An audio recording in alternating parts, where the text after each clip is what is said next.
नल का जन्म देव शिल्पी विश्वकर्मा के अंश से हुआ है, इसलिए ये शिल्प कौशल में देव शिल्पी विश्वकर्मा के समान ही हैं। अतः नल कुशलता से सागर पर सेतु बांध सकते हैं।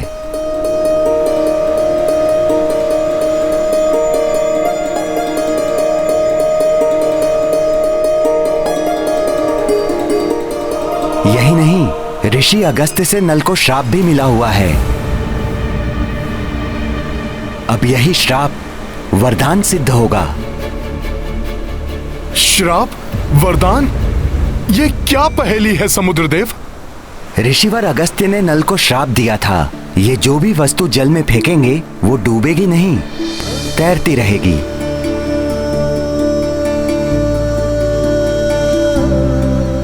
अतः नल तैरती हुई शिलाओं के द्वारा यहाँ से लंका तक सेतु का निर्माण कर सकते हैं। समुद्रदेव, आपने इस समस्या का समाधान तो कर दिया, किंतु एक दुविधा और खड़ी हो गई है।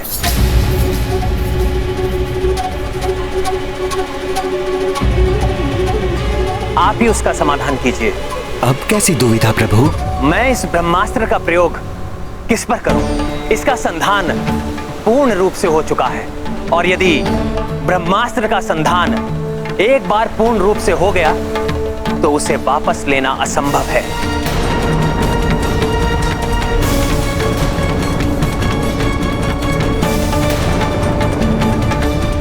समस्या है तो समाधान भी अवश्य होता है प्रभु। यहाँ से उत्तर दिशा में एक पवित्र स्थल है, द्रुमकुल्य। वहां सहस्त्रों क्रूर कर्मी दस्यु स्वभाव वाले आभीर प्रजाति के मनुष्य रहते हैं। वे मनुष्य सदैव दुराचारों एवं अत्याचारों में लिप्त रहते हैं। महापापी अभिरस उनका मुखिया है।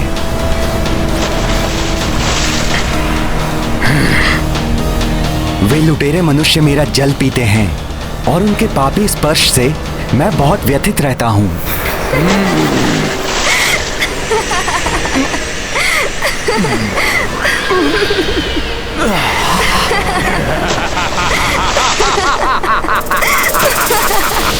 हे प्रभु राम, आप अपने पवित्र बाण का उपयोग उन पर ही कीजिए।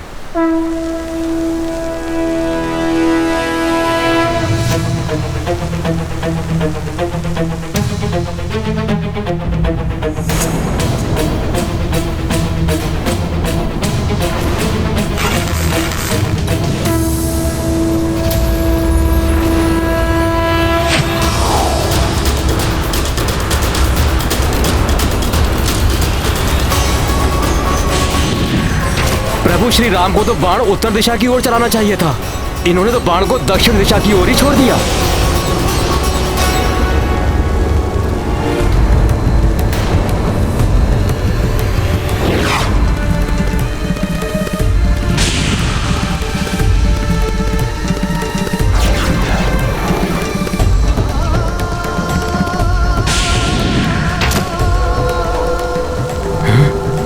ऐसा अद्भुत प्रहार, ऐसा अनुपम धनुर्विद्या का कौशल।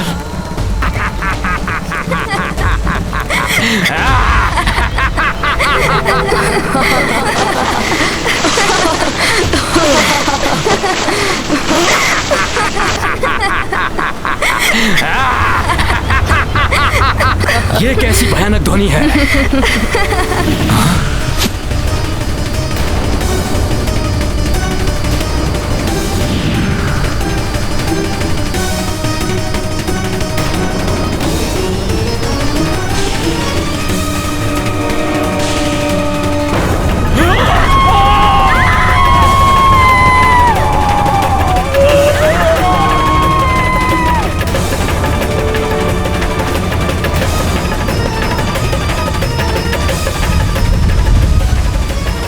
जिसके एक बाण के वार ने सुदूर स्थित द्रुमकुल्य प्रदेश को समूल उजाड़ दिया, वो लंका और लंकेश की न जाने क्या दुर्दशा करेगा।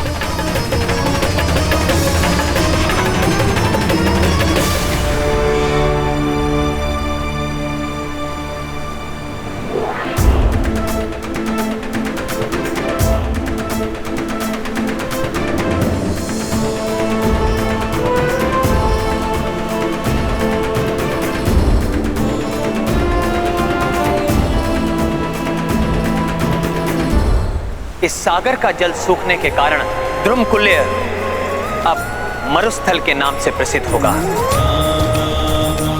मेरा वरदान है उस भूमि को कि वो भूमि फल, मूल और रसों से संपन्न रहेगी।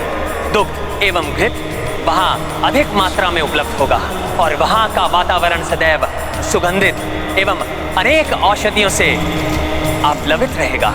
आपके पवित्र बाण का स्पर्श मात्र ही द्रुमकुल्य के लिए वरदान है प्रभु।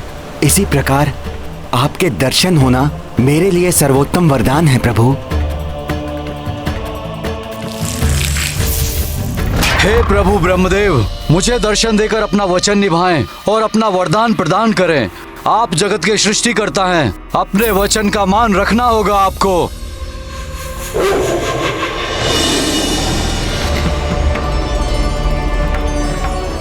प्रणाम सृष्टिकर्ता ब्रह्मदेव।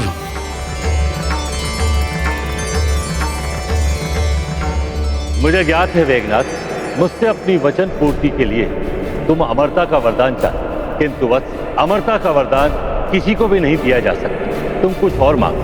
नहीं ब्रह्मदेव, इसी के लिए तो मैंने देवी निकुंभला की पूजा की थी और पिताश्री ने निर्देश दिया है कि मुझे अमरता का वरदान प्राप्त करना है। लंकेश को तो स्वयं ज्ञात है कि अमरता का वरदान प्राप्त नहीं किया जा सकता। तुम अपनी मृत्यु को बाधित कर सकते हो। देवी निकुंभला की पूजा ढाल बनकर तुम्हारी मृत्यु को टाल सकती है।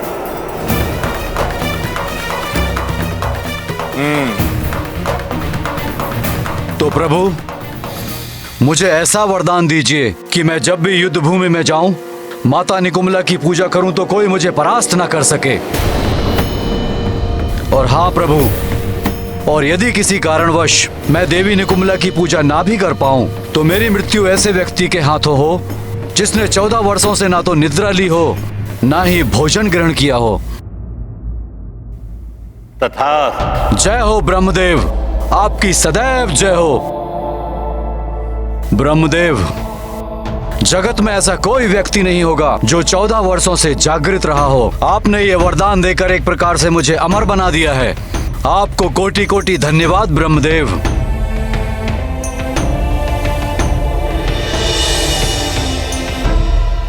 प्रभु, अब आप अविलंब सेतु निर्माण का कार्य आरंभ करवा दीजिए। इस कार्य में आपकी समस्त वानर सेना के साथ मेरा भी पूर्ण सहयोग एवं आशीर्वाद होगा। धन्यवाद समुद्रदेव। आपके दिशा निर्देश के द्वारा अब हम अपने अभियान में अवश्य ही सफल होंगे।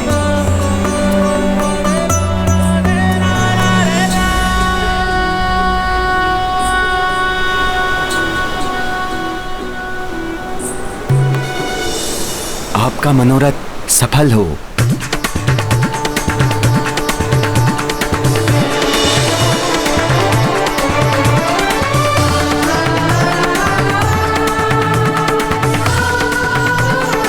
प्रभु, अब हमें शीघ्र ही सेतु के निर्माण का कार्य आरंभ कर देना चाहिए। जय श्री राम! जय श्री राम! जय श्री राम! अब चाहे कोई नर आ जाए या वानर, लंका से बचकर किसी को नहीं जाने दूंगा। एक ही प्रहार में अंत कर दूंगा उसका और उसकी पूरी सेना का।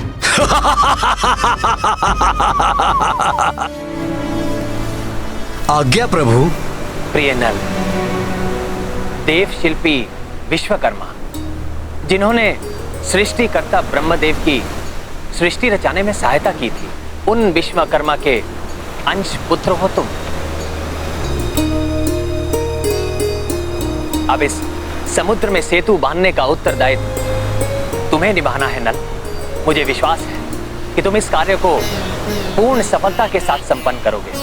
प्रभु, ये तो मेरा सौभाग्य है जो प्रभु के कार्य में योगदान दे सकूंगा।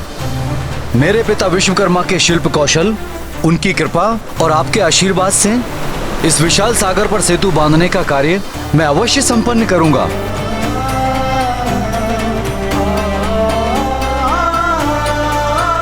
किंतु इतने विशाल सेतु के निर्माण के लिए हमें सहस्त्रों सुदृढ़ शिलाओं एवं वृक्षों के तनों की आवश्यकता होगी। मित्र नल, नील,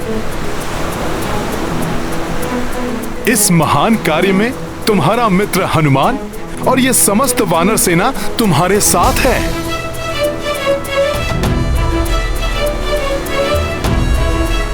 तुम्हें जिस किसी भी वस्तु की आवश्यकता होगी उसे हम सब पूरी करेंगे।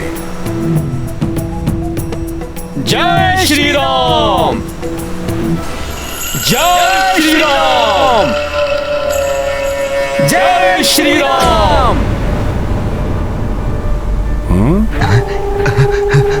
भागो शुक, भागो, भागो शामिल।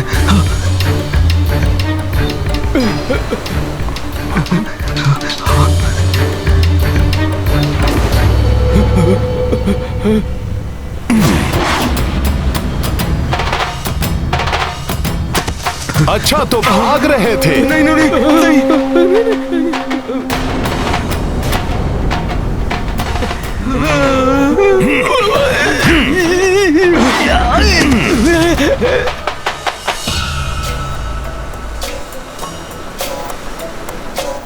प्रभु, प्रभु, प्रभु, ये दोनों भागने का प्रयास कर रहे थे। कौन है ये दोनों? ये दोनों रावण के गुप्तचर हैं।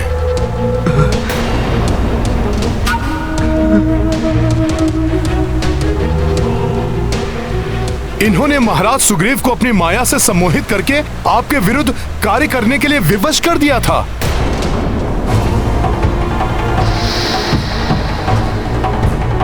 अब आप ही निर्णय कीजिए कि इनके साथ क्या करना है। क्षमा प्रभु, क्षमा। हम तो दूत हैं, हमें क्षमा कर दीजिए। हम आपकी शरण में आए हैं।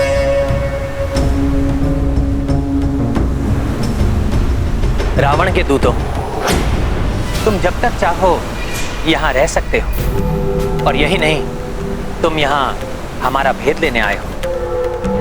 तो तुम जो भी सूचना एकत्रित करना चाहते हो, तुम स्वतंत्र रूप से कर सकते हो।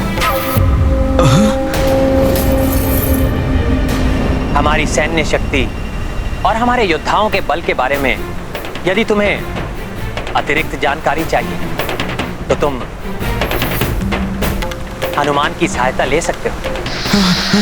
नहीं नहीं नहीं, अवश्य प्रभु। हनुमान को तो इन दूतों की सहायता करके अवश्य ही प्रसन्नता होगी।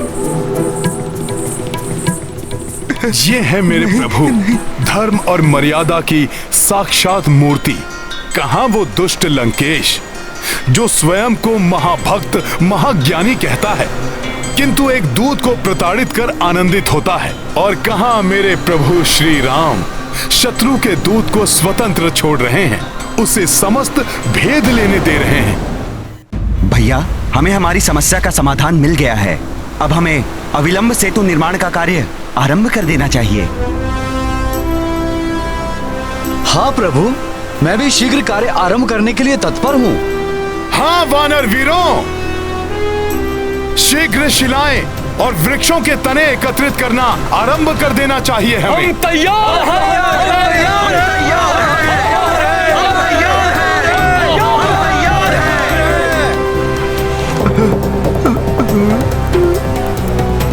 आप सबका उत्साह प्रशंसनीय है वानर वीरों। सफलता का द्योतक है ये, किंतु सूर्य अस्त के समय किसी बड़े और महत्वपूर्ण कार्य को आरंभ करना शुभ नहीं होता। अभी अपनी शक्ति संचित करके रखो वानर वीरों। कल प्रातःकाल ही प्रभु श्री गणेश के पूजन के साथ हम सेतु निर्माण के कार्य का शुभारंभ कर देंगे। जय श्री राम, जय श्री राम, जय श्री राम, जय श्री राम, जय श्री राम, जय श्री राम।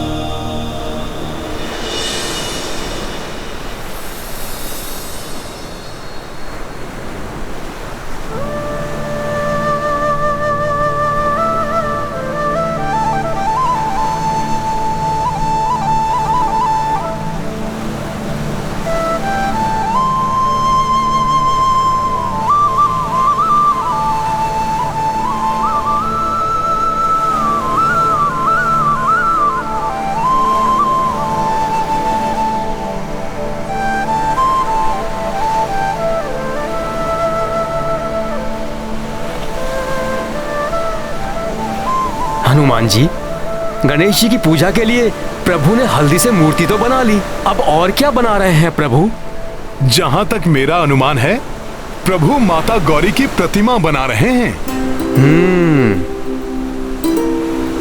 हनुमान का कथन सत्य है युवराज अंगद।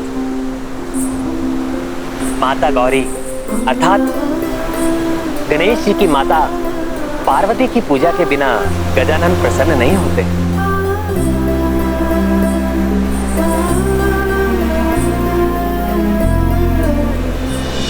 हे सुखकर्ता, हे विघ्नहर्ता, प्रभु श्री गणेश, मैं दशरथ नंदन राम ये आह्वान करता हूं कि आप माता पार्वती के साथ पधार कर सेतु निर्माण के कार्य को निर्विघ्न संपन्न होने का आशीर्वाद प्रदान करें।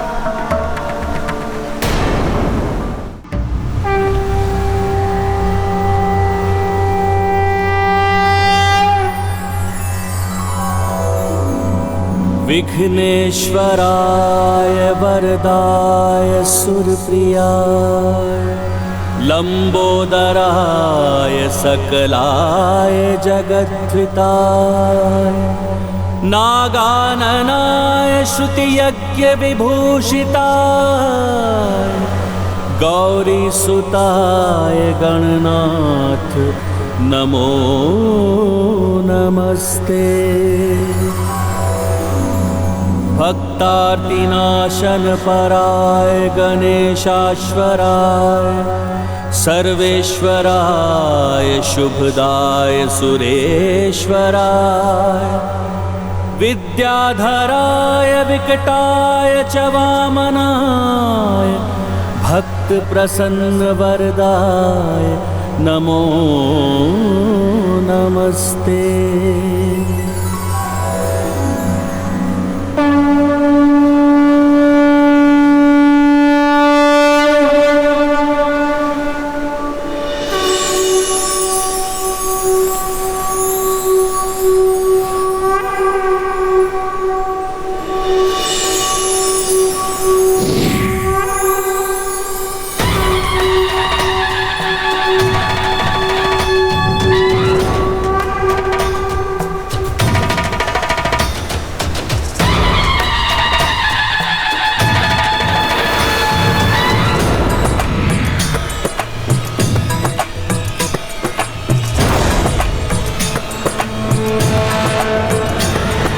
जय माता गौरी, जय प्रभु गणेश, जय माता गौरी, जय गणेश।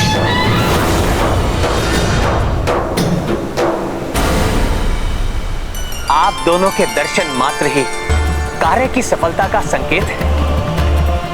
हे गौरी नंदन, हे माता, आप हमें आशीर्वाद प्रदान करें कि हम समुद्र पर लंका तक का सेतु निर्माण बिना किसी विघ्न या बाधा के पूर्ण कर सके।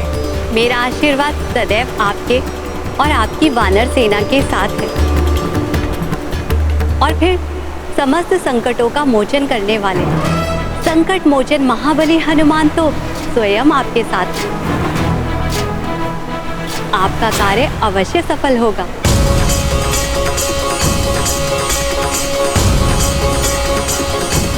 और पुत्र गणेश, आप सबको निर्देश देंगे कि कहां से सेतु का निर्माण आरंभ करना उचित होगा।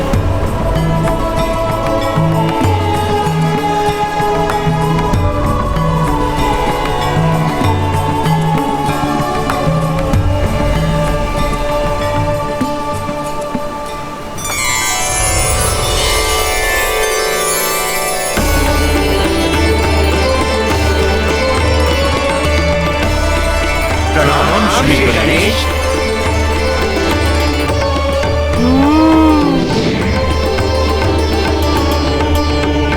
आप सब तो एक से बढ़कर एक महाबली वानर योद्धा प्रतीत हो रहे हैं, किंतु आप सब में से ऐसा कौन है जो मेरी गति का अनुसरण कर सके? मैं वो स्थान चिन्हित करूंगा जहां से सेतु बनाना सर्वोचित होगा।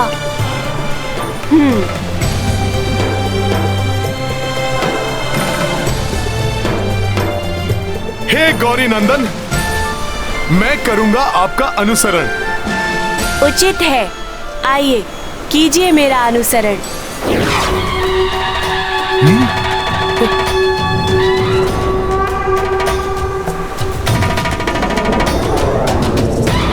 इतनी तीव्र गति?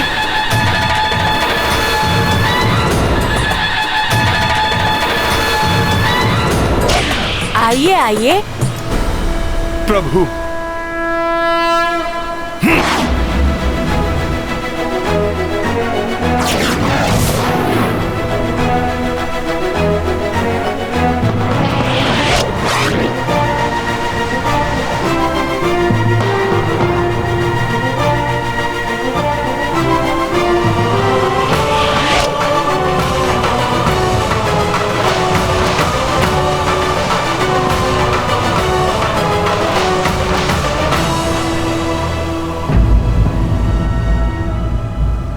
कार्य का शुभारंभ भगवान की आराधना से की जाए तो अवश्य ही सफलता मिलती है।